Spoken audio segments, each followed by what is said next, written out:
नमस्ते, मेरा नाम है अभिनय आकाश और आप देखना शुरू कर चुके हैं प्रभात साक्षी का खास कार्यक्रम मोस्ट रिलायबल इन्फॉर्मेशन यानी एमआरआई। प्रधानमंत्री नरेंद्र मोदी ने 9 फरवरी को राज्यसभा में संविधान के आर्टिकल 356 का जिक्र किया। उन्होंने कहा कि केंद्र में काबिज कांग्रेस की सरकारों ने आर्टिकल 356 का प्रयोग करके 90 बार राज्यों की सरकारों को बर्खास्त कर दिया। अपने भाषण के दौरान पीएम मोदी ने पूर्व प्रधानमंत्री इंदिरा गांधी को आर्टिकल 356 का सबसे ज्यादा दुरुपयोग करने का दोषी भी ठहराया। क्या पीएम मोदी की राज्यसभा में कही गई बात 100% सही है? क्या कांग्रेस ने केंद्र में शासन करने के दौरान वाकई आर्टिकल 356 का दुरुपयोग किया? राज्यों की सरकारों को जबरन बर्खास्त किया गया? आइए जानते हैं पीएम मोदी ने क्या कहा। सबसे पहले ये सुनवाते हैं। पूर्व पीएम इंदिरा गांधी ने इसका 50 बार दुरुपयोग किया था। निर्वाचित राज्य सरकारों को बर्खास्त किया। भारतीय संविधान के अनुच्छेद 356 में एक निर्वाचित सरकार को हटाकर राज्य में राष्ट्रपति शासन लगाने के प्रावधान है, जबकि संविधान का उद्देश्य केवल असाधारण परिस्थितियों में अनुच्छेद 356 का उपयोग करना था। जनता द्वारा चुनी गई राज्य सरकारें, जिनमें भाजपा के पूर्ववर्ती जनसंघ के सदस्य भी शामिल थे, लेकिन कांग्रेस की तरफ से बार बार राजनीतिक नफे नुकसान तय करने के लिए इस प्रावधान का इस्तेमाल किया गया। कांग्रेस के खिलाफ मोदी का यह बयान ऐसे समय में आया जब विपक्ष हिंडनबर्ग शोध के आरोपों की संयुक्त सदस्य समिति से जांच कराने की मांग कर रहा है और राहुल गांधी ने उद्योगपति गौतम अडानी और उनकी कंपनियों पर आरोप लगाया है कि अडानी की प्रधानमंत्री के साथ लंबे समय से निकटता से उन्हें बहुत फायदा हुआ है। अनुच्छेद 356 क्या कहता है? अगर राष्ट्रपति को राज्यपाल की सिफारिश या फिर किसी भी तरह से यह लगता है कि किसी राज्य में व्यवस्था संविधान के अनुकूल नहीं चल रही है, तो राष्ट्रपति उस राज्य की व्यवस्था को अपने हाथ में ले सकता है। आम बोलचाल में आर्टिकल 356 के इस्तेमाल को राष्ट्रपति शासन कहते हैं। अनुच्छेद 356 के प्रावधानों के अनुसार किसी राज्य में राष्ट्रपति शासन एक बार में 6 महीने के लिए अधिकतम 3 साल के लिए लगाया जा सकता है। हर 6 महीने में दोबारा राष्ट्रपति शासन लगाने के लिए संसदीय मंजूरी की जरूरत होगी। हालांकि अतीत में विशिष्ट परिस्थितियों में राष्ट्रपति शासन को काफी लंबी अवधि के लिए बढ़ाया गया है। उदाहरण के लिए बढ़ते उग्रवाद के कारण पंजाब 1987 से 1992 तक राष्ट्रपति शासन के अधीन था। अंबेडकर ने बताया था डेड लेटर।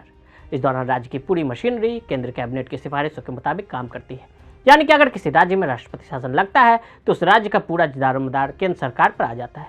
यही वजह है कि संविधान के बनते वक्त इस आर्टिकल और उसके उपयोग को परिभाषित किया जा रहा था और लिखा जा रहा था, तो ये संविधान सभा के ड्राफ्टिंग कमेटी के चेयरमैन बाबा साहब अम्बेडकर ने इसे संविधान का डेड लेटर कहा था। डॉक्टर अंबेडकर की कही बात 100% सच साबित हुई।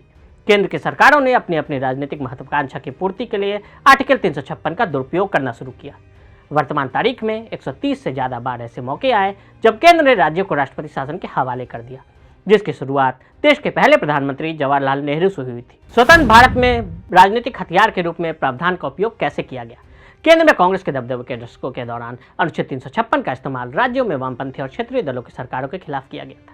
1959 तक जवाहरलाल नेहरू की सरकार ने अनुच्छेद का 6 बार उपयोग किया था, जिसमें 1959 में केरल में दुनिया की पहली निर्वाचित कम्युनिस्ट सरकार को हटाना भी शामिल था। 1970 का दशक राजनीतिक रूप से अधिक अशांत था। 1970 से 1974 के बीच 19 बार राष्ट्रपति शासन लगाया गया। आपातकाल के बाद जनता पार्टी सरकार ने 1977 में 9 कांग्रेस राज्य सरकारों को संक्षेप में खारिज करने के लिए इसका इस्तेमाल किया। 1980 में जब इंदिरा सत्ता में लौटी तो उनकी सरकार ने भी 9 राज्यों में राष्ट्रपति शासन लगा दिया।